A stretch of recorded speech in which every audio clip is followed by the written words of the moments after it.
Assalamualaikum warahmatullahi wabarakatuh. Kembali lagi dengan saya, Putra Gunur Bandung. Nah, bagaimana kabar teman-teman semua? Apakah dalam keadaan sehat? Semangat. Semoga kita semua diberi kesehatan oleh Allah Subhanahu wa Ta'ala.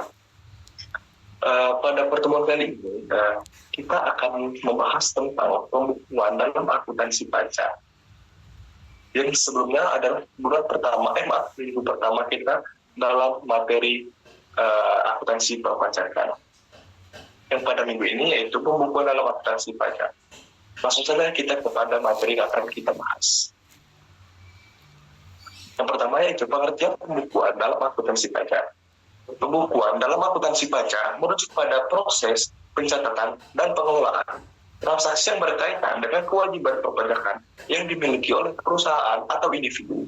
Proses ini mencakup pencatatan setiap transaksi yang berhubungan dengan pajak, seperti penjualan, pembelian, biaya, pendapatan, serta pajak yang harus dibayar atau diterima. Pembukuan yang dilakukan dengan baik dan akurat adalah kunci untuk memastikan bahwa kewajiban pajak dapat dihitung dan dilaporkan dengan benar kepada otoritas pajak, seperti Direktorat Jenderal Pajak di Indonesia. Pentingnya pembukuan dalam akuntansi pajak terletak pada kemampuannya untuk menghasilkan laporan yang transparan dan akurat mengenai kewajiban pajak. Laporan keuangan tidak hanya berguna untuk keperluan pelaporan pajak tahunan atau masa, tetapi juga digunakan untuk memastikan bahwa kewajiban pajak dipenuhi tepat waktu dan dalam jumlah yang besar. Tanpa pembukuan yang sistematis, perusahaan atau individu bisa menghadapi kesulitan dan memenuhi kewajiban pajak, bahkan berisiko terkena sanksi atau denda. Yang kedua yaitu komponen-komponen pembukuan dalam akuntansi pajak. Pembukuan dalam akuntansi pajak terdiri dari beberapa komponen. Yang utama yang harus dicatat dengan teliti. Salah satunya adalah pendapatan yang dikenakan pajak, baik itu dari penjualan barang atau jasa, atau pendapatan lain yang menjadi objek pajak. Pendapatan ini harus tercatat secara akurat karena akan digunakan untuk menghitung kewajiban pajak yang terutang. Sebagai contoh, pada transaksi penjualan, pendapatan yang tercatat harus mencakup nilai barang atau jasa serta PPN yang dipungut atau transaksi tersebut. Komponen kedua adalah pembelian dari biaya yang dapat dikurangkan, yang mencakup biaya operasional yang berkaitan langsung dengan kegiatan usaha. Pembelian yang tercatat juga harus memisahkan antara harga barang dan jasa dan PPN yang pembukuannya biaya yang benar memungkinkan perusahaan untuk menghitung pajak penghasilan yang lebih rendah dengan cara mengurangkan biaya-biaya yang sah.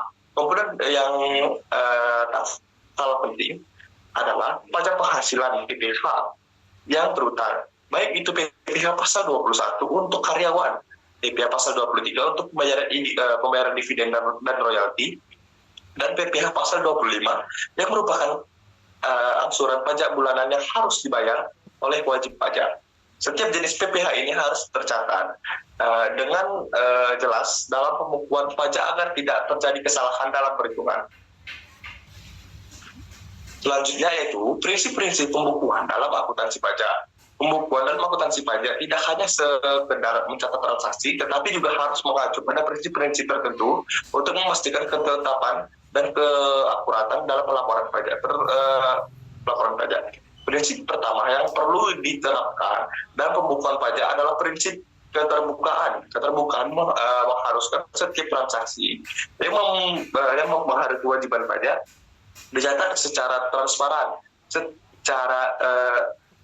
setiap rincian transaksi, baik itu pendapatan, bunga, pajak yang dibayar, ataupun pajak yang diterima, harus tercatat dengan jelas tanpa ada informasi yang disembunyikan. Dengan prinsip ini, baik perusahaan maupun individu wajib pajak dapat dengan mudah mengakses dan memeriksa setiap transaksi terkait pajak untuk memastikan bahwa semua kewajiban pajak telah dipenuhi sesuai dengan ketentuan yang berlaku.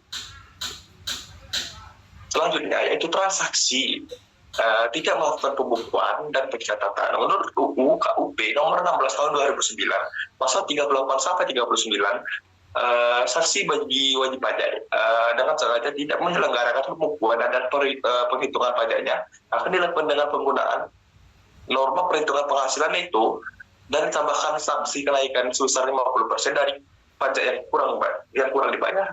Ada juga sanksi pidana bagi wajib pajak dengan sengaja tidak menyelenggarakan pembukuan atau penyelenggaraan pembukuan dengan tidak benar sehingga menimbulkan kerugian bagi negara. Sanksi tersebut berupa pidana penjara paling sedikit 6 bulan dan paling lama 6 tahun dari denda paling sedikit 2 kali jumlah pajak terutama yang tidak atau kurang bayar, dan paling banyak 4 kali jumlah pajak terutama yang tidak atau kurang bayar. Mungkin cukup sekian saja pembahasan tentang materi kita pada minggu ini, yaitu adalah pembukuan dalam akuntansi pajak. Semoga sedikit materi ini dapat menjelaskan tentang pembukuan dalam akuntansi pajak. Terima kasih teman-teman telah menyaksikan video singkat dari saya ini. Terima kasih. Wassalamualaikum warahmatullahi wabarakatuh.